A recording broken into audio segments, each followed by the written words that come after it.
अपनी पिछली वीडियो में हमने something very bad is going to happen series के पहले 4 एपिसोड्स की कहानी को जाना था और आज वाली वीडियो में हम बचे हुए 4 एपिसोड्स की कहानी के साथ साथ ढेर सारी थ्योरीज पे बातें करेंगे। वैसे इस वीडियो को समझने के लिए आपको मेरी पिछली वीडियो देखनी ही पड़ेगी, जिसका लिंक मैं डिस्क्रिप्शन एंड पिन्ड कमेंट दोनों में डाल दूंगा। एंड इन केस आपको नेटफ्लिक्स पे इस सीरीज को देखना है तो उसका लिंक भी मैं डिस्क्रिप्शन में छोड़ दूंगा। So now with that said, let's roll the intro.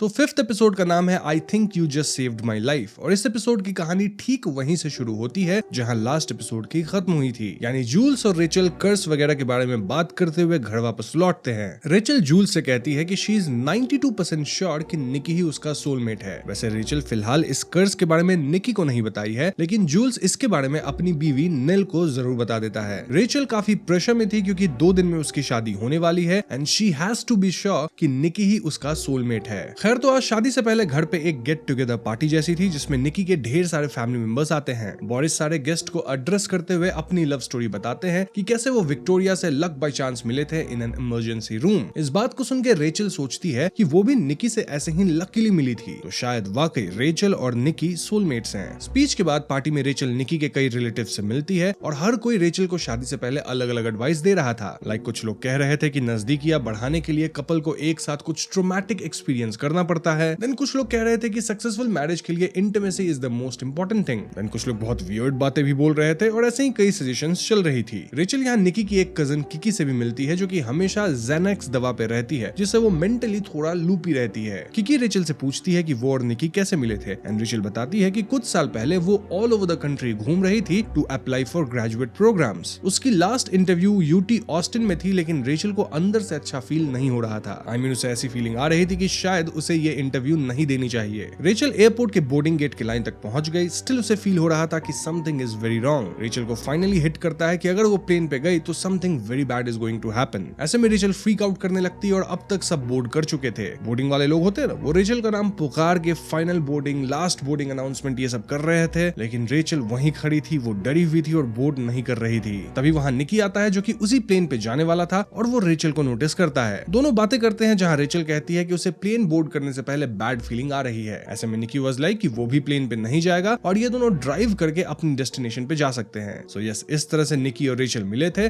और अब उस बात को 3+ इयर्स हो चुके हैं। नाउ देयर आर कपल जिनकी शादी होने वाली है। सो किकी से बात करने के बाद रेचल ये कहानी कई गेस्ट्स को सुनाना शुरू करती है और सभी को ये कहानी काफी अच्छी लग रही थी। रेचल भी मन ही मन कहानी को अपना एंकर मानने लग गई थी। लाइक अगर वो निकी से इतने रैंडम वे में मिली थी तो शायद निकी वाकई में उसका सोलमेट है। यहाँ ये भी इंप्लाई किया जाता है कि वो फ्लाइट शायद क्रैश कर गई थी और समथिंग एंड निकी रेचल से कहा था कि वो उसकी जान बचा ली। अब दोस्तों जूल्स भी ये कहानी सुनता है और वो रेचल से इस स्टोरी की एग्जैक्ट टाइमलाइन मांगता है। रेचल बताती है कि ये सब 3 साल पहले हुआ था ड्यूरिंग फरवरी। ये सुनते जूल्स का दिमाग खनकता है क्योंकि उसे इस कहानी में कुछ झूठ नजर आने लग गया था। लाइक जूल्स का पहला सवाल ये था कि उस दिन निकी ऑस्टिन में क्या कर रहा था। रेचल कहती है कि निकी बताया था कि वो अपने किसी फ्रेंड को विजिट कर रहा था। जूल्स को ये बात पचती नहीं है क्योंकि उसी साल 15 फरवरी को जूल्स और नेल की शादी हुई थी, जिसे उसका अपना भाई निकी अटेंड नहीं किया था। सो इस स्टोरी में कुछ तो गड़बड़ है और ऐसे में जूल्स पास्ट की टाइमलाइंस कोड़ने लगता है। लाइक निकी की पास्ट गर्लफ्रेंड्स का इंस्टा स्टॉक करने लगता है, ये पता लगाने के लिए कि 3 साल पहले मिड फेब के दौरान निकी किसके साथ था। इसी सब के बीच निकी की एक आंट इन्हें एक अजीब सा गेम खिलवाने लगती है जिसमें निकी और रेचल को एक दूसरे की आंखों में 5 मिनट्स तक लगातार देखना है। रेचल के लिए ये गेम काफी टफ साबित होता है एज उसे अपने और लोगों के खत्म हो जाने के वियर्ड विजन्स आ रहे थे,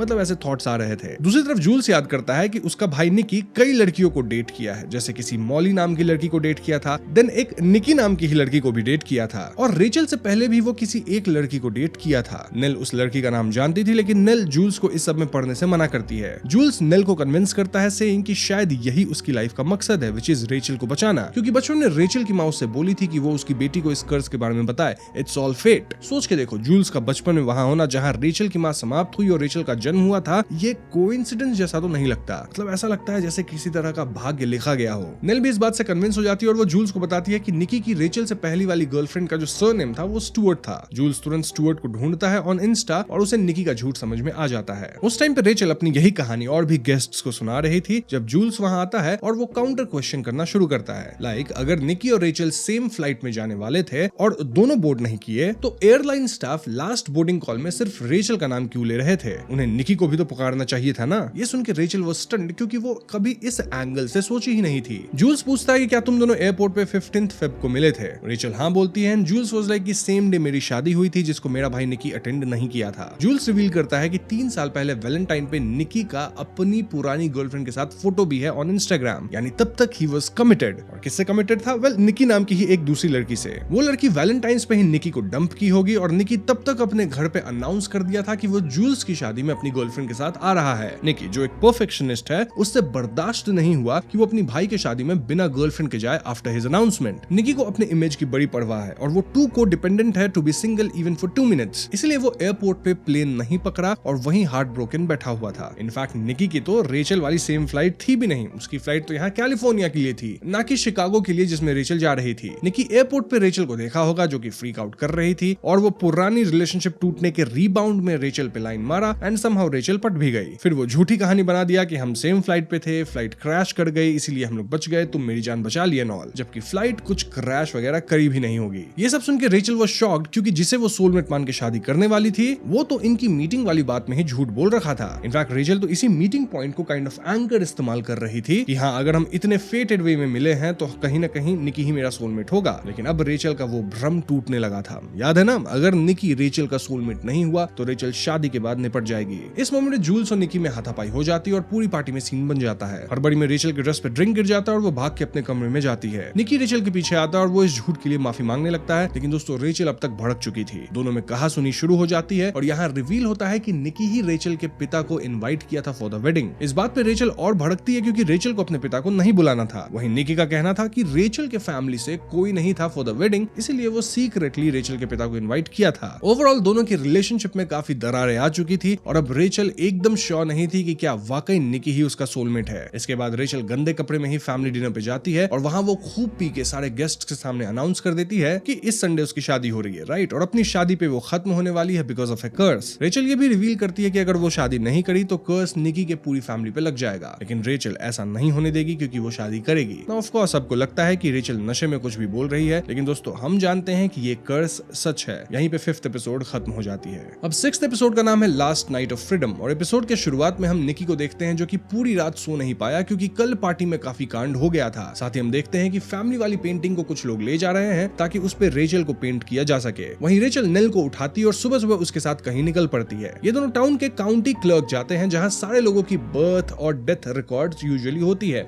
मैरिज रिकॉर्ड्स भी होती है। वीकेंड पे ये जगह बंद थी लेकिन रेचल मेन डोर का लॉक पिक करके नेल के साथ अंदर जाती है। रेचल का प्लान था कि वो अपनी फैमिली लाइन के सभी लोगों के बर्थ, मैरिज और डेथ रिकॉर्ड्स को चेक करेगी ताकि वो किसी ऐसे इंसान को ढूंढ सके जो कि कर्स के बाद भी शादी करी और सर्वाइव भी करी। इनके साथ सोच रहे हो कि व्हाट इफ शादी के बाद आज तक कोई सर्वाइव ही नहीं किया? तो वेल, रेचल का मानना था कि अगर उसकी फैमिली लाइन उस तक चली आई है तो पास्ट में कोई ना कोई पूर्वज सर्वाइव कर ही होंगे। दूसरी तरफ निकी बार बार रेचल को कॉल कर रहा था लेकिन रेचल उसका कॉल नहीं उठा रही थी। निकी को उसके पिता बताते हैं कि रेचल सुबह सुबह नेल के साथ कहीं तो गई है एंड होपफुली वो वापस आ जाएगी। हम ये भी समझ पाते हैं कि पोर्शिया आज एक बढ़िया बैचलरेट पार्टी प्लान करी है एंड सिंस ये पोर्शिया की पार्टी है तो इसमें रेचल एंड नेल को आना ही है, वो भी ऑन टाइम, वरना पोर्शिया का गुस्सा उन पे बरसेगा। ऐसे भी पोर्शिया एनी हाउ रेचल को हेट तो करती ही है। वहीं बॉयज लोग बैचलर पार्टी में हंटिंग जाने वाले थे और इसमें बोरिस और उनके दोनों बेटे जूल्स और निकी जाएंगे। निकी इनिशियली जूल्स के साथ नहीं जाना चाहता था लेकिन अंततः वो अग्री कर जाता है। सो यस, बाप बेटे हंटिंग पे जाते हैं जहां तीनों मिलकर फॉक्स को पकड़ने के लिए ट्रैप्स वगैरह सेट करते हैं। ट्रैप्स सेट करने के बाद बोरिस पी करने जाता है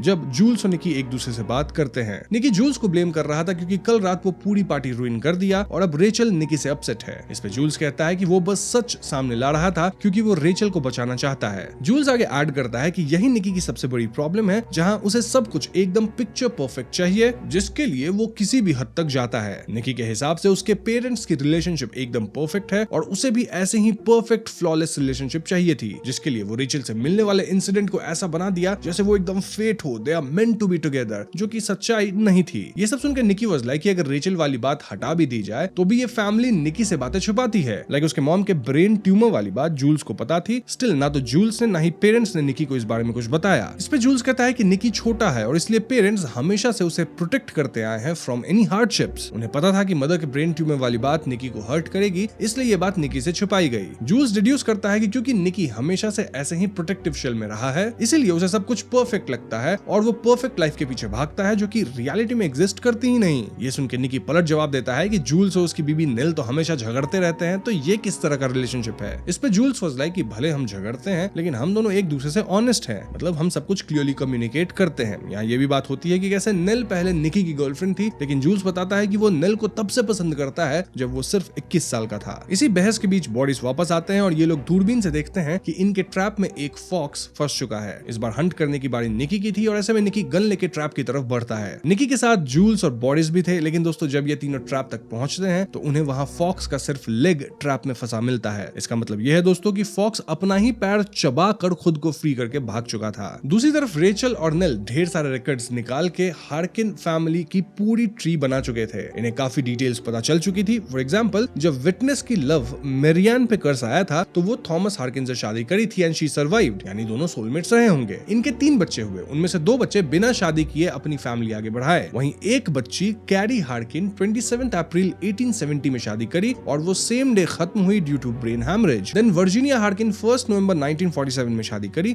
और वो भी सेम डे खत्म हुई अगेन ब्रेन हैमरेज के कारण। इससे रेचल का कंक्लूजन ये था कि अगर इनकी फैमिली का कोई इंसान बिना शादी किए बच्चा करता है, अपनी लाइफ जीता है, तो उन पे कर्स वर्क नहीं करता। ये कर्स बेसिकली मैरिज प्रपोजल को एक्सेप्ट करते ही एक्टिवेट होता है। रेचल और भी रिकॉर्ड्स चेक करती है, लाइक उसकी फैमिली लाइन में केथी हार्किन 27 अगस्त 1997 में शादी करी और वो उसी सेम डे पे खत्म हुई। Then same was the case for Roger Harkin. In fact Rachel के ग्रैंडमदर बिना प्रपोजल और शादी के उसकी मां पैदा की थी, इसीलिए वो सेफ थी, लेकिन ग्रैंडमदर की बहन लोरी शादी करी एंड सेम डे खत्म हुई। यहाँ सबसे अजीब बात ये थी कि हार्किन फैमिली के हर एक मैरिज फॉर्म पे सेम विटनेस का सिग्नेचर था, जो कि ऑफ कोर्स वही बुढ़ा विटनेस है जो कि रेचल को भी सेम फॉर्म दिया था। नाउ अगर रेचल की बात की जाए तो क्योंकि वो ऑलरेडी प्रपोजल एक्सेप्ट कर ली थी एंड शादी का डेट तक फिक्स है, तो उस पे तो कर्स एक्टिव हो चुका है। उसे सेम डे सनसेट से पहले शादी करनी ही होगी। अगर वो शादी नहीं करती है तो कर्स सीधा निकी की फैमिली पे जाएगा और रेचल नई विटनेस बन जाएगी। अगर रेचल शादी करती है, निकी सोलमेट नहीं हुआ, तब रेचल खुद खत्म हो जाएगी। रेचल वाज होपिंग कि वो अपनी एक ऐसी पूर्वज को खोज ले जो कि शादी करी भी थी एंड सेम डे पे खत्म नहीं भी हुई थी। नेल रिकॉर्ड्स लगातार चेक करती रहती है एंड फाइनली वो आर्लीन हार्किन को ढूंढ निकालती है जो कि 1900 में जन्मी थी। 1922 में उसकी शादी हुई और वो खत्म हुई ड्यूरिंग 1979। यानी कि दोस्तों ये आर्लीन हार्किन समहाउ इस कर्स से बच गई थी, लेकिन वो ऐसा खड़ी कैसे, ये किसी को नहीं पता। रेचल नाउ डिसाइड्स कि वो आर्लीन से बात करेगी, लेकिन आर्लीन तो अब इस दुनिया में है ही नहीं ना।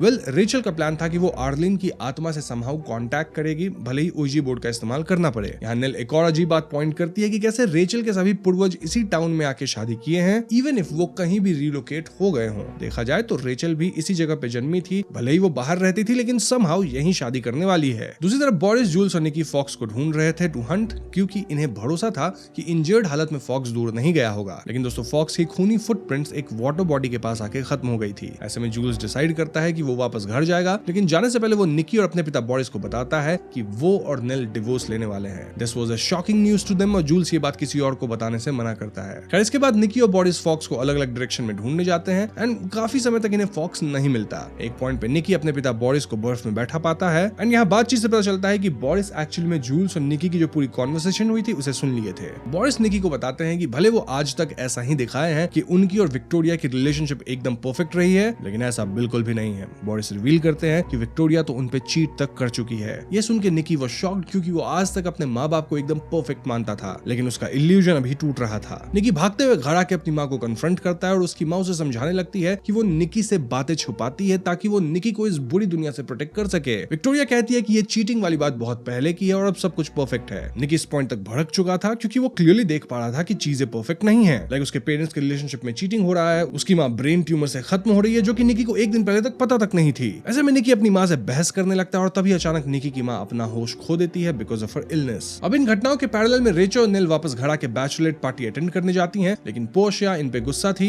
As they were very late. Portia Rachel को काफी बातें सुनाती है, सेइंग कि मैं तुम्हारे लिए इतना कर रही हूँ, तुम अनग्रेटफुल हो एंड ऑल। अंततः रेचल पोर्शिया की बात मानते हुए उसकी गेम्स खेलने जाती है और इसमें एक गेम था समन द डेड, यानी मृत लोगों को बुलाकर उनसे बात करना, और इसकी रिचुअल पोर्शिया को आती थी। रेचल तुरंत अपनी पूर्वज आर्लीन हार्किन को बुलवाती है और वाकई में इनकी जो प्लानचिट थी वो मूव करती है। रेचल तुरंत पूछने लगती है कि अगर आप आर्लीन हैं तो मुझे बताएं कि इस कर्स को कैसे तोड़ा जाए। इसके तुरंत बाद कुछ असाधारण गतिविधियां होती है, लाइक रेचल का बाल हवा में उठना, लाइट जाना और किसी असाधारण शक्ति का इनके घर में प्रवेश करना। जब लाइट आती है तो हम पोर्शिया की नाक से खून निकलता देखते हैं क्योंकि अंधेरे में ये स्पिरिट पोर्शिया पे हमला करी थी। पोर्शिया काफी चिंतित थी कि कहीं उसके फेस पे स्कार ना आ जाए। वहीं रेचल ध्यान देती है कि बोर्ड पे लेटर से लिखा गया था लिविंग डेड। जो भी हो, ये गेम बंद होता है क्योंकि पोर्शिया वाज इंजर्ड और अब रेचल अकेले में ही गेम खेलने की कोशिश कर रही थी, जहां वो प्लान शीट के तौर पे उस बैज का इस्तेमाल कर रही थी जो कि उसे बर्फ मिली थी इनिशियल एपिसोड्स में। लेकिन हाँ, अब रेचल को कोई भी रिस्पॉन्स नहीं मिल रहा था। ऑल्दो हम क्लियरली देख पाते हैं कि घर में किसी तरह की आत्मा एंटर तो कर चुकी है। तभी रेचल के कमरे में नेल आती है और इनके बीच पूरी सिचुएशन को लेकर बातें होती है। नेल का मानना था कि अगर रेचल पूरी तरह से बिलीव करे कि निकी ही उसका सोलमेट है तो शायद वो कर्स को सर्वाइव कर जाए। रेचल इस ओपिनियन से सहमत नहीं थी और बातों बातों में नेल रिवील करती है कि वो जूल्स से डिवोर्स लेने वाली है। इसके बाद नेल यहाँ रेचल को किस कर लेती है और दोनों एक दूसरे को पैशनेटली किस करने लगते हैं। तभी एकदम से पोर्शिया पजेस्ड हालत में आती है और इन्हें अलग करती है। दरअसल पोर्शिया आर्लीन की आत्मा से पजेस्ड थी और वो रेचल को खींच के कहने लगती है कि something living, something dead, something stolen, something red. एकदम से पोर्शिया अपने होश में आती है और यहीं पे 6th एपिसोड खत्म हो जाती है। नाउ 7th एपिसोड का नाम है something living, something dead, something stolen, something red. और इस एपिसोड के शुरुआत पे हमें बताया जाता है कि शादी होने में अब सिर्फ 1 घंटा बचा है। विक्टोरिया बीमारी की वजह से बेहोश है और इस बात की एकदम श्योरिटी नहीं है कि शादी से पहले वो उठेंगी या नहीं। फैमिली मेंबर्स फ्रीक आउट कर रहे हैं, जहां कोई बोल रहा है कि शादी रुक जानी चाहिए, वहीं कोई कह रहा है कि शादी तो होनी ही चाहिए नो मैटर व्हाट। पोर्शिया तो ऑलरेडी रेचल को हेट करती ही है, तो अब वो सब कुछ रेचल पे ही ब्लेम कर रही है, सेइंग कि वही उनकी फैमिली के लिए कर्स है। वो पिछली रात किसी डेड लेडी की आत्मा को समन करवाई थी जो कि पोर्शिया को पजेस की और उसका चेहरा इंजर्ड कर दी एंड ऐसे ही कुछ खराब बातें वो रेचल से कह रही थी। बट इस पॉइंट पे रेचल कहती है कि वो शादी तो जरूर करेगी एंड शी इज होपिंग कि शादी के टाइम तक विक्टोरिया भी होश में आ जाए। इसके बाद रेचल तुरंत नेल को अपने साथ दूसरे कमरे में लेके जाती है, सेइंग कि उसे एग्जैक्ट रिचुअल पता चल गया है जिससे वो मैरिज सर्वाइव कर सकती है। Basically something living, something dead, something stolen, something red, ये काइंड ऑफ एक न्यू वर्जन है of something old, something new, something borrowed, something blue. इस घर में एक रिचुअल वाला किताब था ना जो कि रेचल बहुत पहले देखी थी। वेल, इसी किताब में इस वाले रिचुअल का जिक्र था जहां लिखा था कि something living comes from the groom, something dead bride से आएगा, something stolen mother in law से और समथिंग रेड अपने दुश्मन से। इन सब चीज को अगर रेचल कंबाइन करके पी लेती है तो वो अपने आप निकी की सोलमेट बन जाएगी, इवन इफ वो अभी सोलमेट नहीं है। इससे उनकी शादी आराम से हो जाएगी without any problem and things will be sorted. Now book को ध्यान से पढ़ने पर नेल समझ पाती है कि रेचल को ग्रूम निकी का सीड चाहिए, यानी उसका सीमेन, देन अपना एक बोन चाहिए, मदर इन लॉ के कुछ बाल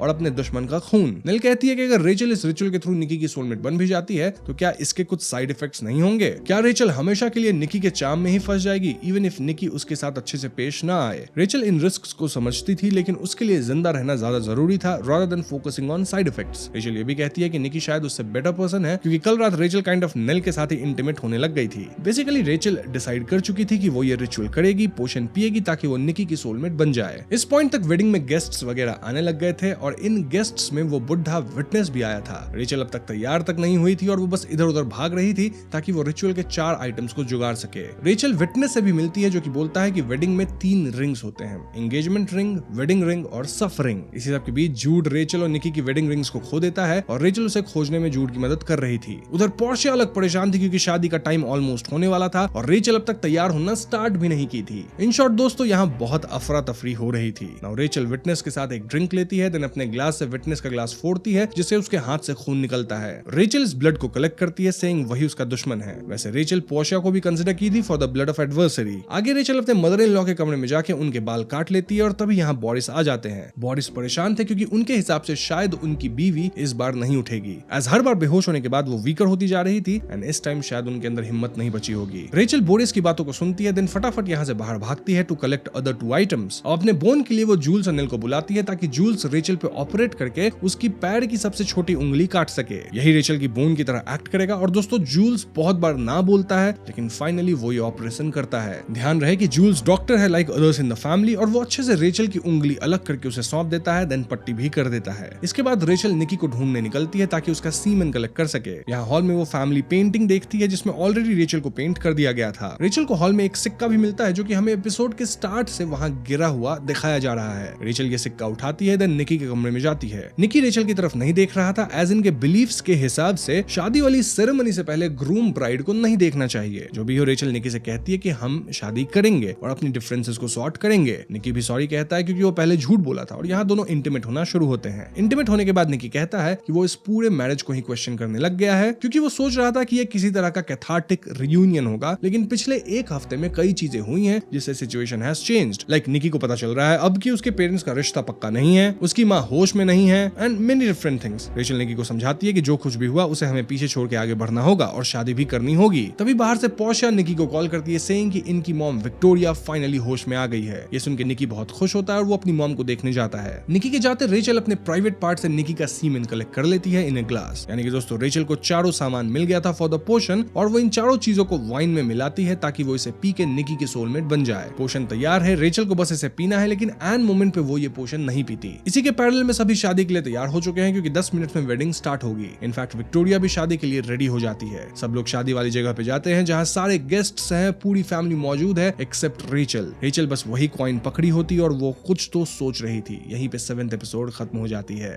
नाउ फिनाले एपिसोड का नाम है आई डू और यहाँ रेचल फाइनली वॉक करते हुए शादी वाले स्पॉट पे आती है। वो फाइनली तैयार होके आ गई है और ये शादी बॉरिस ही करवा रहे थे। यहाँ रेचल अपने वाउज बोलती है जिससे क्लियर होता है कि फाइनली वो मन में मान ली है कि निकी उसका सोलमेट है। मतलब शायद डाउट्स हो सकते हैं लेकिन वो अपने आप को मना रही है। इसी कारण से रेचल पोशन भी नहीं पी और वो अपनी लाइफ का रिस्क लेने के लिए तैयार है। रेचल के बाद निकी भी अपने वाउज बोलता है और फाइनली इट वाज टाइम जहां दोनों को मैरिज एक्सेप्ट करना था, यानी कि आई डू बोलना था और रिंग्स एक दूसरे को पहनाना था। बाय द वे अब तक रिंग्स मिल चुके थे और फिलहाल दोपहर के 12 बज रहे थे। आज सनसेट 4:44 यानी 4:44 PM पे होने वाली थी और इन दोनों को उससे पहले शादी कर लेनी थी। तो सबसे पहले रेचल आई डू बोल के शादी को एक्सेप्ट करती है, लेकिन जैसे ही निकी की बारी आती है वो एकदम कंफ्यूज दिखता है और आई डू नहीं बोलता। जी हाँ दोस्तों, इससे गेस्ट्स और सभी लोगों के बीच गॉसिप शुरू हो जाती है और सिचुएशन इतनी टेंस हो चुकी थी कि शादी को कुछ समय के लिए रोकना पड़ता है ताकि ब्राइड और ग्रूम एक दूसरे से बात कर सके अबाउट देयर प्रॉब्लम्स। रेचल बहुत गुस्सा होती है और वो एक कमरे में भागती है। वहीं निकी उसके पीछे जाता है। निकी कहता है कि वो हमेशा रेचल के साथ रहना चाहता है, लेकिन वो शादी जैसे कस्टम्स को तोड़ना चाहता है। निकी को रिसेंटली अपनी मॉम डैड के बारे में पता चला है जहां उनकी मैरिज परफेक्ट नहीं है, इसलिए शादी करने की कोई जरूरत है ही नहीं। ये दोनों ऐसे ही साथ रह सकते हैं। इस पे रेचल गुस्सा होती है सेइंग कि बोरिस और विक्टोरिया के केस में बोरिस एक होपलेस रोमांटिक है जो कि विक्टोरिया के पीछे भागते हैं। वहीं विक्टोरिया शायद बोरिस से उतना प्यार भी नहीं करती क्योंकि वो एक नार्सिसिस्ट है, तभी तो वो बोरिस पे चीट तक करी है। ये सुन के निकी वाज लाइक सेम हमारा केस भी है ना, मैं तुम्हारे पीछे भागता रहता हूँ, तुम्हें अकोमोडेट करता रहता हूँ, तुम जब से यहाँ आई हो कंप्लेन ही किए जा रही हो, कह रही हो कि something very bad is going to happen. तुम मेरी फैमिली पे शक करी कि वो तुम्हें मारना चाहते हैं, स्टिल मैं सब कुछ झेला, तुम कोई सैक्रिफाइस नहीं कर रही और मैं बस अपने इन पे सब कुछ कर रहा हूँ। ये सुन के रेचल वाज लाइक कि मेरे ऊपर कर्स है जिसके लिए मैं एक पोशन बनाई ताकि मैं तुम्हारी सोलमेट बनूं और इसे भाग्य पे ना छोड़ू। स्टिल मैं पोशन नहीं पी, रादर मैं बिलीव कर रही हूँ कि यू आर माई सोलमेट। लेकिन अब सिचुएशन ऐसी है कि मुझे बिल्कुल यकीन नहीं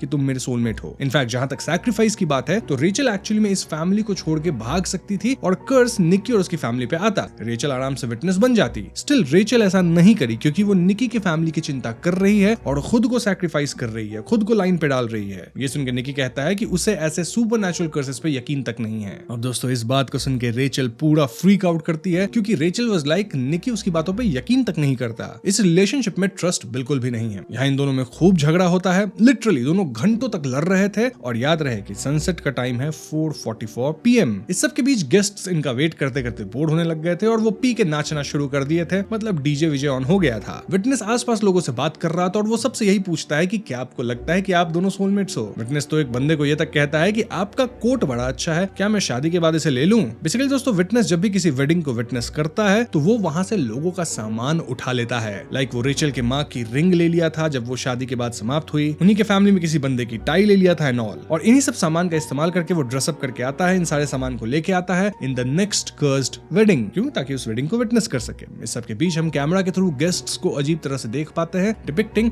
कि यहाँ डेथ ऑलरेडी आ चुका है जो कि सबको देख रहा है और उसकी पर्सपेक्टिव हमें दिखाई जा रही है। वहीं निकी और रेचल का झगड़ा चल ही रहा है और यहाँ मैं लड़ाई की और डिटेल्स नहीं दे सकता क्योंकि ये फैमिली ड्रामा जैसा था। बट आप सोच लो कितनी लड़ाई हो रही होगी कि दिन 12 बजे से ऑलमोस्ट 4 बजे तक ये लोग लड़ ही रहे थे। बीच बीच में पोर्शिया और बाकी लोग इनसे मिलने आ रहे थे लेकिन ये लोग उन्हें भगा देते थे। वहीं पोर्शिया तो पूरा रेचल को ब्लेम करने लग गई है और उसे कर्स्ड औरत वगैरह कह रही है। फाइनली विक्टोरिया खुद आके निकी को शादी के लिए मनाती है और निकी मान जाता है, लेकिन अब रेचल फ्लिप करने लगती है। दोस्तों इस पॉइंट पे आपको शो के मेन कैरेक्टर से चिढ़ मचने लग जाएगी क्योंकि ये दोनों एक दिन में ढेर सारे रॉन्ग डिसीजंस लेने लग गए थे। पहले तो रेचल अपना पोशन बना के भी नहीं पी, देन वो आई तो फिर निकी शादी करने से मना कर दिया, अब निकी अग्री कर रहा है तो रेचल नाटक कर रही है। मतलब क्या चल रहा है इधर। वहीं विटनेस तो सूरज ढलता हुआ देख रहा था और अगर शादी 4:44 PM से पहले समाप्त नहीं हुई तो कर्स निकी की फैमिली पे आ जाएगा। तो बहस करते करते टाइम हो जाता है 4:45, व्हिच मींस कि निकी एंड रेचल सही टाइम तक शादी नहीं किए। इसका परिणाम ये होता है कि कर्स निकी के फैमिली के ऊपर आ गई, सिर्फ नजदीकी फैमिली पे नहीं, रादर पूरी ही फैमिली के लोगों पे, पूरी फैमिली लाइन पे। यहाँ जो भी गेस्ट्स आए थे वो फैमिली मेंबर्स ही थे, राइट? और कर्स का असर तुरंत दिखना शुरू होता है। जी हाँ दोस्तों, कैमरा मूवमेंट से हमें फील करवाया जाता है कि डेथ अब उन सबको निपटा देगा जो कि निकी की फैमिली में सोलमेट्स नहीं है। और देखते देखते ही कई गेस्ट्स के नाक, आंख, कान सबसे खून निकलना शुरू होता है और इससे यहाँ पूरी तरह से अफरा तफरी मच जाती है। हम विक्टोरिया के नाक से भी खून निकलते देखते हैं। नाउ सरप्राइजिंग पार्ट वाज कि पोर्शिया के नाक से भी खून निकलने लगा था, एज पोर्शिया खुद सीक्रेटली मैरिड थी। जी हाँ दोस्तों, ये बात पोर्शिया के मॉम डैड को नहीं पता थी, लेकिन वो सीक्रेटली वेगस में शादी छुपके कर चुकी थी। ऑफ कोर्स पोर्शिया उसे सोलमेट नहीं मानती होगी, ये ऐसे ही शादी करी गई थी और इसलिए उसके नाक से भी खून निकलने लगा था। छोटा जूड ये सब देखता है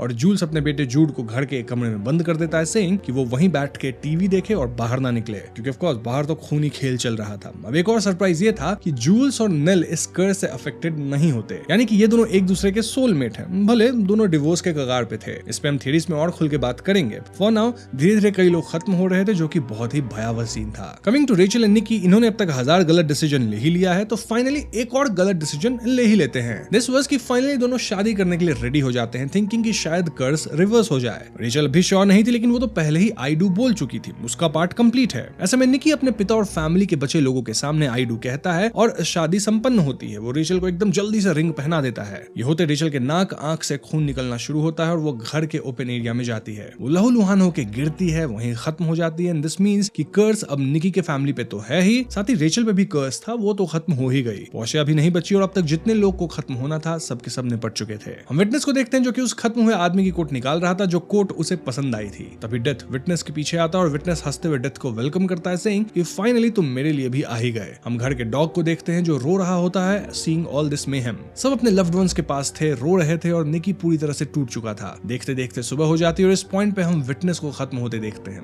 कैसे? वेल, क्योंकि अब एक नई विटनेस का जन्म हो चुका था, who was none other than Rachel. जी हाँ दोस्तों, रेचल अचानक से उठ जाती है और उसे जिंदा रूप में निकी भी देखता है। रेचल जूड से मिलती है और उससे कहती है कि जो कुछ यहाँ हुआ वो बहुत बुरा हुआ, लेकिन याद रखना कि ये हुआ था, इट वाज रियल। कर्स अब तुम्हारी फैमिली पे है, इवन तुम पे है, एंड एज विटनेस मैं तुम्हारी शादी देखने जरूर आऊंगी। बस ध्यान रखना कि तुम किससे शादी करते हो, अपने सोलमेट से ही करना। इसके बाद रेचल बुढ़े विटनेस के पास जाती है जो कि निपट चुका था और वो खून से टेबल पे लिख दिया था योर टर्न, यानी अब रेचल की बारी है विटनेस बनने की। रेचल अपनी वेडिंग केक का टॉपर उठा लेती है, देन बुढ़े विटनेस के पास से पुराने कलेक्ट किए गए सामान लेती है, देन वो उसका बक्सा लेके यहाँ से निकलती है एज वो नई विटनेस बन चुकी है। मतलब एक तरह से रेचल कहीं ना कहीं अब इमॉर्टल हो गई है। रेचल कार में स्मोक करते हुए निकलती है और कार के डैशबोर्ड पे वेडिंग टॉपर डाल देती है। कार के पीछे जस्ट मैरिड और खाली कैंस बंधे होते हैं और रेचल हंसते हुए सॉन्ग को एंजॉय करती है। यहीं पे सीरीज खत्म हो जाती है। तो दोस्तों, ये थी something very bad is going to happen series की पूरी कहानी और अब तक आप एंडिंग को लेकर काफी हद तक कंफ्यूज हो चुके होंगे, बट डोंट वरी, क्योंकि अब हम इस सीरीज से जुड़ी ढेर सारी थ्योरीज पे बातें करने वाले हैं। तो इस सीरीज की सबसे सेंट्रल और फैसिनेटिंग चीज है वो जनरेशनल कर्स जो रेचल के पूरी फैमिली लाइन पे लगी हुई है और इसका ओरिजिन काफी पुराना है, जिसपे हम ऑलरेडी वीडियो में बात कर चुके हैं। लेकिन इस कर्स को हम थोड़ा और अच्छे से समझते हैं। सबसे पहली बात कि ये कर्स सिर्फ गलत इंसान से शादी करना नहीं है, मतलब अगर आप सोलमेट से शादी नहीं करते हैं तो खत्म हो जाते हैं, नहीं, इससे कुछ बढ़ के है ये कर्स। लाइक इसके अंदर कुछ और भी क्लॉजेस हैं जो इसे एक पूरा सिस्टम बनाते हैं। पहला ये कि ये कर्स तब एक्टिवेट होता है जब कोई फैमिली मेंबर इंगेज्ड हो जाता है, प्रपोजल हो गया एंड शादी की डेट वगैरह फिक्स हो चुकी है, तो ये कर्स एक्टिवेट हुआ। अगर फैमिली लाइन का कोई इंसान कभी इंगेज ही ना हो, कभी शादी करने का इरादा ही ना करे, तो वो पर्सनली कर्स से बचता है। लेकिन हाँ, वो कर्स को कैरी करता रहता है और अपने बच्चों में पास ऑन जरूर करेगा। रेचल को ये लूप होल पता नहीं थी, वरना वो ना एंगेजमेंट करती, ना प्रपोजल होता, ना शादी होती, सीधा वो निकी के साथ रह सकती थी, बच्चे भी होते, कोई इशू नहीं होता। लेकिन रेचल को पता ही नहीं था ये सब, इसलिए वो इसमें फंस गई। ना दूसरा कंडीशन ये है कि अगर एंगेज्ड इंसान सनसेट से पहले शादी ना करे या शादी ना करने का फैसला ले, तो कर्स उसके होने वाले पार्टनर की पूरी फैमिली लाइन में ट्रांसफर हो जाता है। और तीसरा क्लॉज ये कि कर्स का कोर रूल एक साइकोलॉजिकल है, मतलब सोलमेट का मतलब है कि तुम्हें खुद पूरे दिल से बिलीव करना होगा कि वही तुम्हारा सोलमेट है। मन में कोई भी शक नहीं होनी चाहिए। जबानी यकीन या प्रेशर में लिया गया यकीन काम नहीं करता, ये एक सच्ची इनर सर्टेनिटी की बात है। इसलिए जब निकी ने दोनों की शादी फोर्सफुली कंप्लीट करी by slipping ring on Rachel's finger, तो रेचल नहीं बची, क्योंकि तब तक उनके बीच वो जेन्युइन म्यूचुअल सर्टेनिटी थी ही नहीं।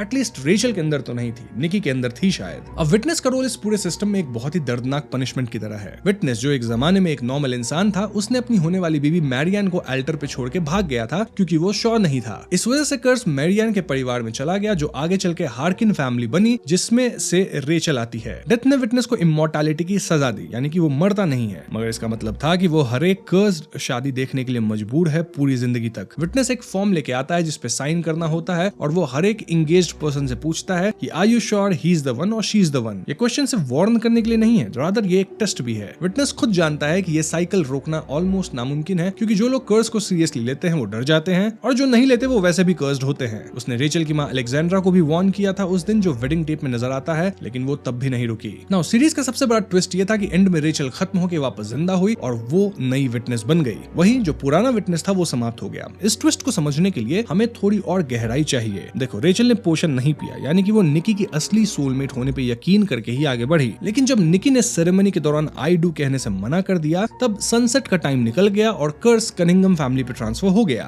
फिर निकी ने घबराहट में फोर्सफुली रिंग पहना दिया रेचल को, आई डू भी बोल दिया, जिससे टेक्निकली तो इनकी शादी कंप्लीट हो गई। लेकिन तब तक रेचल की सर्टेनिटी पूरी तरह टूट चुकी थी। उनका झगड़ा घंटों तक चल चुका था और रेचल को यह पता चल चुका था कि निकी उसकी बातों पे ट्रस्ट नहीं करता है। तो जब निकी ने सेरेमनी कंप्लीट की तो रेचल वहीं खत्म हो गई, क्योंकि उसके लिए निकी वाज नॉट द सोलमेट। ध्यान रहे दोस्तों कि सोलमेट वाली चीज ऐसे वर्क करती है कि आपको 100% ट्रूली बिलीव करना होगा कि जिससे आप शादी कर रहे हो वही आपका सोलमेट है। थोड़ी सी भी डाउट नहीं होनी चाहिए, वरना ये काम नहीं करेगा। सो यस, निकी और रेचल की शादी 444 वाले टाइमलाइन के बाद हुई, यानी टेक्निकली कर्स कनिंगम फैमिली पे आ चुकी थी। लेकिन क्योंकि रेचल भी शादी करी तो कर्स उसके ऊपर से खत्म नहीं हुई थी, इसलिए रेचल शादी करके पहले खत्म हुई। देन अगेन क्योंकि वो सनसेट तक शादी नहीं की थी तो डेथ उसे ऑलरेडी अपना नया विटनेस चुन चुका था, इसलिए रेचल खत्म होने के बाद भी विटनेस बन के वापस जिंदा हुई। एक टाइम पे एक ही विटनेस हो सकता है और इसलिए पुराना बुढ़ा विटनेस फाइनली खत्म हुआ, जो कि वो कई अरसों से चाहता भी था। सो यस, रेचल ने अपनी आंखें खोली, उठी और जूड को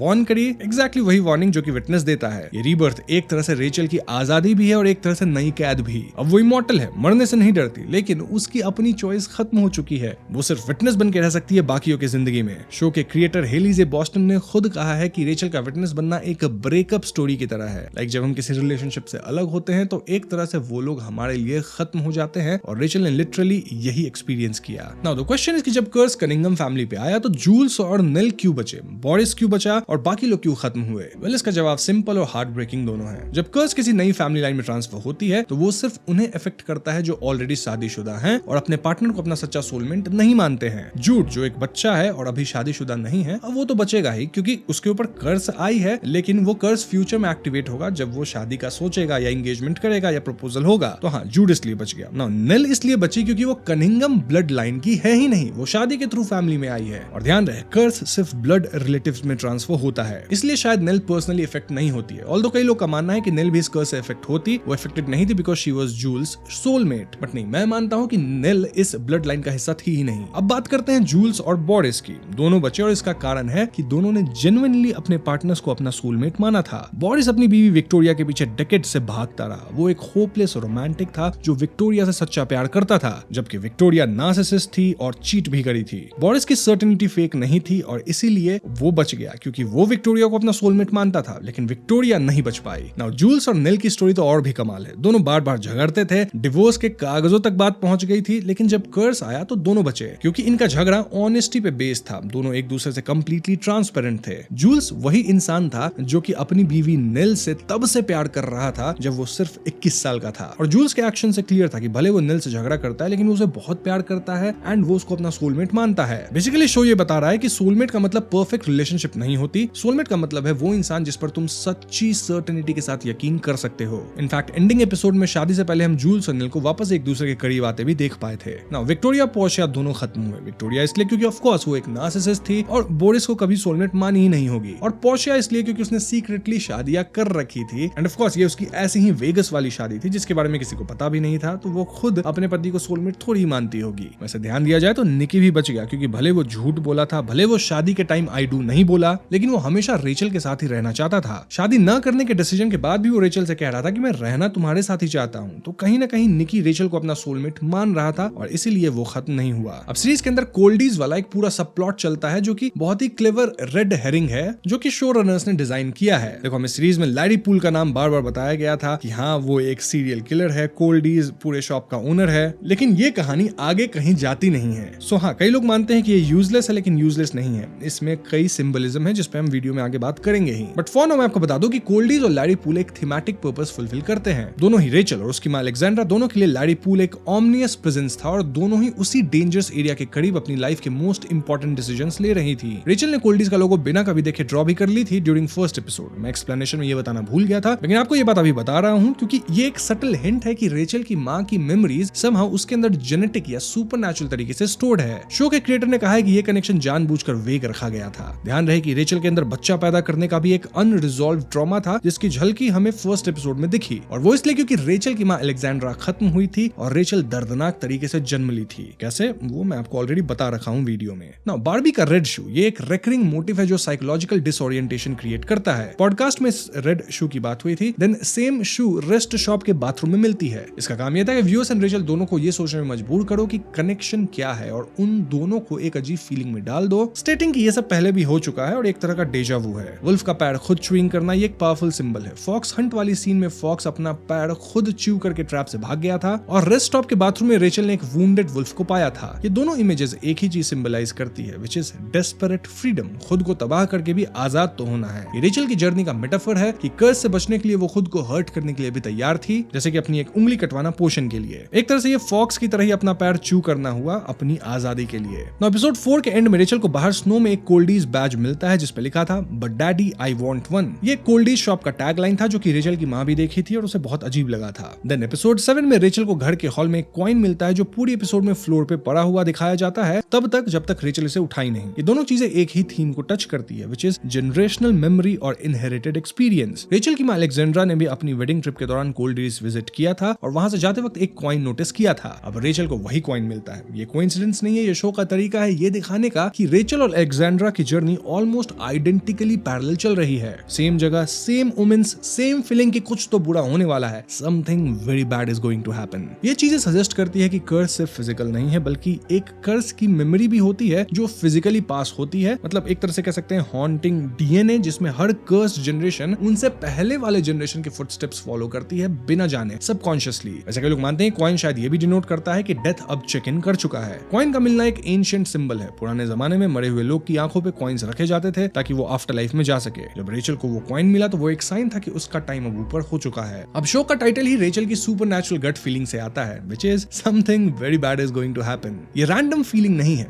रादर ये पूरी हार्किन फैमिली हिस्ट्री में एक पैटर्न है। जिनका भी कर्स एक्टिवेट हुआ उन्हें पहले से एक इनएक्सप्लिकेबल ड्रेड फील हुआ। अलेक्जेंडर ने शादी के दिन बोला था कि उससे कुछ बुरा होने का एहसास हो रहा है। रेचल को भी सेम फीलिंग थी, स्पेसिफिकली इस जगह आने के बाद। ये फीलिंग एक तरह से वार्निंग का सिस्टम है जो कर्स के साथ आता है। डेथ चाहता है कि तुम जागो, समझो, लेकिन ये इतना वेग होता है कि कोई इसको सीरियस नहीं लेता। अब आप सोच के देखो, रेचल को ये वार्निंग फर्स्ट टाइम कब आई थी? जब वो फ्लाइट पे चढ़ने वाली थी। नाउ हम जानते हैं कि फ्लाइट तो क्रैश नहीं की थी, तो फिर रेचल को ऐसा क्यों लग रहा था कि कुछ बुरा होने वाला है? क्योंकि उसे निक्की मिलने वाला था, वही निक्की जिसके साथ आगे चल के रेचल शादी करेगी और खत्म हो जाएगी। तो समझ रहे हो ये वार्निंग कितने डीपर लेयर्स पे काम करता है। अब रेचल की इस फीलिंग को एंजाइटी या पैरानोया बोल दिया जाता है, बट ऐसा था नहीं। Now if we talk about Harkin family tree, well इसमें एक इंपॉर्टेंट पैटर्न है। जो लोग बिना शादी के बच्चे पैदा करते हैं वो कर्स से पर्सनली बचते हैं। ध्यान रहे, सिर्फ शादी नहीं, प्रपोजल तक नहीं होना चाहिए। रेचल की नानी ने बिना शादी के रेचल की मां अलेक्जेंड्रा को पाला, इसलिए नानी सेफ रही। ये लूप होल शो में क्लियरली बताया गया है, लेकिन रेचल को इस बारे में पता नहीं था। एंड यही एक चीज मुझे बहुत अजीब लगती है शो में, क्योंकि अगर ये कर्स जनरेशन से चली आ रही है तो जनरेशनली लोगों को ये बात डिलीवर करनी चाहिए अपने नेक्स्ट आने वाले ऑफस्प्रिंग को, ताकि वो लोग इस कर्स को मिटिगेट कर सके। लेकिन यहाँ पे कुछ भी किसी को बताया ही नहीं गया था। लाइक अलेक्जेंड्रा को भी इस कर्स के बारे में अच्छे से नहीं पता था और रेचल को तो कुछ भी नहीं पता था। अब इस शो में सॉरी मैन की जो एक माइथोलॉजी थी वो भी काफी इंटरेस्टिंग ट्विस्टेड रिवील थी। मतलब जूल्स वाकई में बचपन में सॉरी मैन को देखा था, लेकिन वो सिचुएशन क्या थी वो हमें बाद में पता चलता है कि भैया ये जे और अलेक्जेंड्रा वाली सिचुएशन थी जब रेचल यहीं पैदा हुई थी। और यहीं पे शो का एक इंपॉर्टेंट मोटिव भी आता है जहां हमें बताया जाता है कि हार्किन फैमिली के जो भी लोग हैं, यानी कर्स्ड ब्लड लाइन के,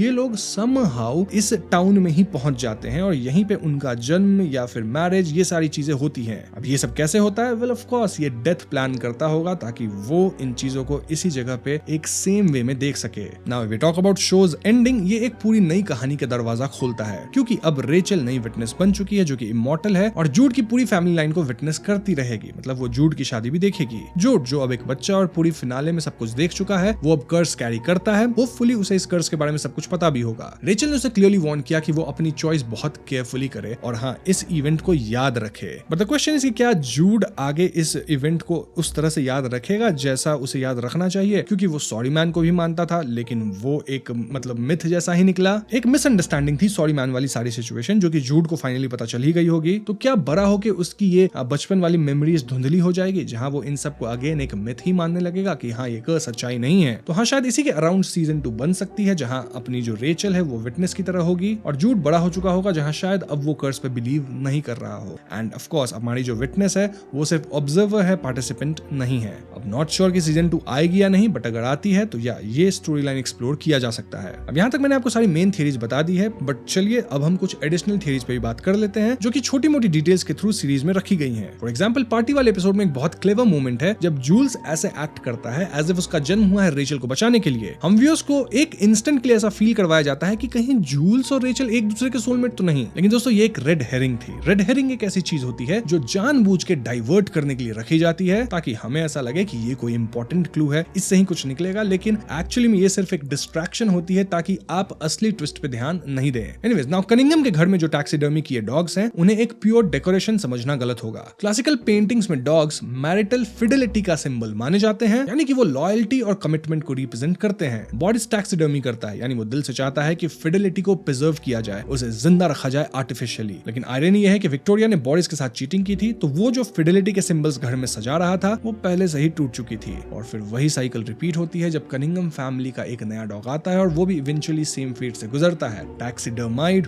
हो जाता है। ये एक ब्रूटल विजुअल मेटाफर है कि फैमिली में हर शादी, हर रिलेशनशिप ऊपर से परफेक्ट और प्रिजर्व दिखती है, लेकिन अंदर से ऑलरेडी खत्म हो चुकी है। निकी ने रेचल को घर में आते वक्त फैमिली ट्रेडिशन बताया था कि टैक्सीडर्मीड डॉग की आंखों में नहीं देखना चाहिए, क्योंकि उससे उसकी आत्मा को डिसरिस्पेक्ट माना जाता है। ये एक इंटरेस्टिंग फैमिली रूल है, लेकिन इसका एक डीपर सिंबॉलिक लेयर है। डॉग्स मैरिटल फिडेलिटी का सिंबल है, तो उनकी आंखों में ना देखना सिंबॉलिकली ये होगा कि अपनी खुद की शादी की सच्चाई को फेस ना करो, मतलब उसे डायरेक्टली मत देखो। बोरिस ने सारी जिंदगी विक्टर की चीटिंग को इग्नोर किया, उसकी आंखों में नहीं देखा, मेटाफोरिकली। निकी भी रेचल के साथ कैसे मिला ये सच नहीं बताया था, झूठ बोला था। लेकिन जब वो पार्टी वाली आंट का गेम हुआ और दोनों एक दूसरे की आंखों में 5 मिनट तक देखने पे मजबूर हुए, तो रेचल के अंदर सवालों का तूफान आया। इनफैक्ट ये लोग देख भी नहीं पाए। सीधी आंखों में देखना इस शो में सच का सामना करना जैसा है, और इस फैमिली में वो एक टैबू है। अब शो के अंदर फॉक्स 3 जगह अलग अलग रूप में दिखाए जाते हैं, और फैन थ्योरीज के हिसाब से ये तीनों एक ही थीम के 3 फेजेस हैं। पहली फॉक्स रेस्ट स्टॉप के बाथरूम में टॉयलेट पे मैगट्स के साथ प्रेग्नेंट खत्म पड़ी हुई थी, और ये सिंबलाइज करती है रेचल की मां अलेक्जेंड्रा को, जो प्रेग्नेंट हालत में अपनी वेडिंग के दिन खत्म हुई। फॉक्स का प्रेग्नेंट होना और अंदर से बाहर निकलना सीधा अलेक्जेंड्रा की मौत और रेचल के जन्म से कनेक्ट करता है। दूसरी फॉक्स जो खेतों में डायना के पास खत्म पड़ी थी, वो कुछ फैंस का मानना है कि ये रेचल की नानी का सिंबल हो सकता है, जो खुद कर्स से बचने के लिए बिना शादी के रही, लेकिन अपनी बेटी अलेक्जेंड्रा को कर्स में छोड़ गई। वहीं तीसरी फॉक्स जो ट्रैप से अपना पैर खुद च्यू करके भाग गई, वो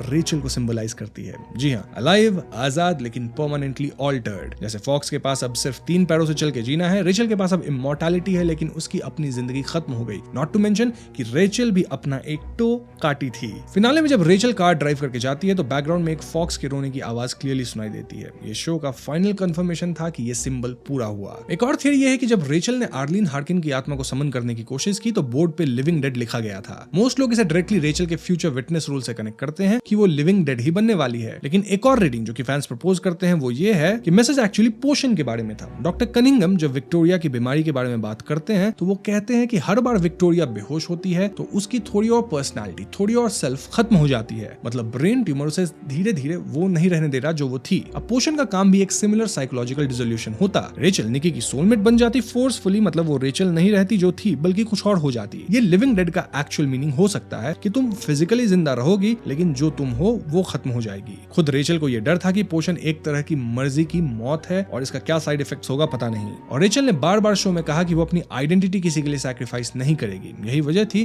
कि उसने पोशन नहीं पिया डिस्पाइट हर चीज तैयार हो जाने के बाद। अब बार्बी का रेड शू भी एक रिकरिंग मोटिव है जिसपे हम बात कर चुके हैं कि वो रेड हेरिंग जैसा था, लेकिन इसमें एक और लेयर भी है। एक फैन थ्योरी ये प्रपोज करती है कि एक ट्विस्टेड सिंड्रेला रेफरेंस है। सिंड्रेला की कहानी में सही शू सही इंसान को मिलती और प्रिंस मिल जाता है, हैप्पीली एवर आफ्टर, राइट? लेकिन इस शो में शू मिलना किसी गुड ओमेन का सिग्नल नहीं, बल्कि हर बार शू मिलने से कुछ बुरा होता है या कुछ बुरा होने वाला है। रेचल को शू मिली और बाथरूम में खत्म वुल्फ भी मिला। रेचल की मां अलेक्जेंड्रा को शो के कॉन्टेक्स्ट में सेम एरिया से गुजरना पड़ा था। था। ये सिंड्रेला का हॉरर इन्वर्जन है, मतलब सोलमेट की खोज है, मैजिकल डेडलाइन है सनसेट की, और एक कर्स है जो स्पेल की तरह काम करता है। लेकिन जहाँ सिंड्रेला में शू मिलना रीयूनियन का साइन था, यहाँ शू मिलना आने वाली तबाही का साइन है। शो ये भी कहता है कि फेरी टेल का आइडिया होता है ना, एक perfect person, perfect timing, perfect match होगा, ये सब डेंजरस है, ऐसा कुछ परफेक्शन होता ही नहीं। एक इंटरेस्टिंग थ्योरी जो ऑनलाइन काफी डिस्कस होती है वो ये कि अगर निकी ने ऑल्टर पे सीधा आई डू बोल दिया होता, मतलब 12 बजे ही शादी संपन्न हो जाती, तो फिर आगे क्या होता? वेल आई थिंक इस केस में कर्स कनिंगम फैमिली पे तो पक्का नहीं आती, लेकिन मेरे हिसाब से रेचल समाप्त हो जाती, क्योंकि आई थिंक रेचल अपने आप को बोल रही थी कि हाँ निकी ही मेरा सोलमेट है, लेकिन वो 100% इस चीज को मानी नहीं थी। वैसे कई लोग मानते हैं कि नहीं, रेचल सर्वाइव कर जाती, वो 100% निकी को अपना सोलमेट मान चुकी थी। तो हाँ, इस पे हमारी ओपिनियंस अलग हो सकती है। आपकी क्या थियरीज है, आप कमेंट्स में जरूर बता दीजिएगा। दोस्तों ये थी सारी थियरीज। अगर आपके मन में कोई और सवाल है तो आप कमेंट्स में पूछ लीजिए। साथ ही अगर आपके पास कोई नई थियरीज है तो वो भी कमेंट्स में बता दीजिएगा। वहीं वीडियो पसंद आई हो तो इसे लाइक और शेयर करें। साथ ही चैनल पर नए तो हमें सब्सक्राइब भी कीजिए, क्योंकि हम अपने चैनल पे ऐसी वीडियोस लाते रहते हैं। पीस।